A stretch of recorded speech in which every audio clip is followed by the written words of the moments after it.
یو ورځ وه طالبانو ورونو همدقسې ترجمه وله چاپه راغله مدرسې ته نو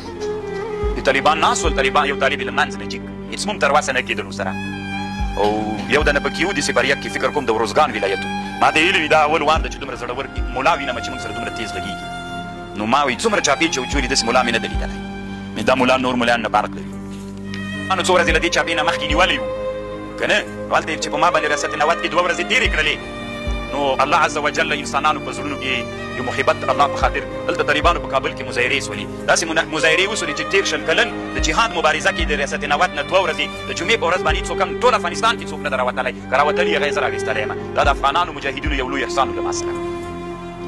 یعنې چې ریاست نوت نه به دوی ویلې بڼکه به یې چې راوړل هغه په میاشتو نه سو وتلی زه الله د جمعې په ورځ باندې ترنه راوویستلم او دا اول وار و کله چې زه ریاست کابل ته بیا راوړم هغه جینۍ چې راخوشي کولم تر ریاست کابله پورې دا په 13 کلن جهاد کې اولینی وار و چې تر ریاست کابل پورې سپین بیرغونه راورسېدل نو تکبیرونه نارې ولې طالبانو بیا لګې نه وروسته الله د کابل ښه ورځونه لیدله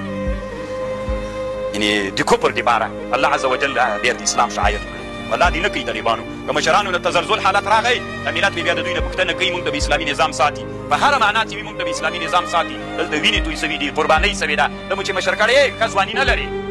دنیادار نه یې صرف د دغې په خاطر چې د اسلامي نظام ساتنه راته وکړې ساتنه به یې کوې که دې ونه کړه دنیا کې هم درنه پوښتنه کوو په ورځ د قیامت کې د الله په حضور کې هم له ګریوان رانیسو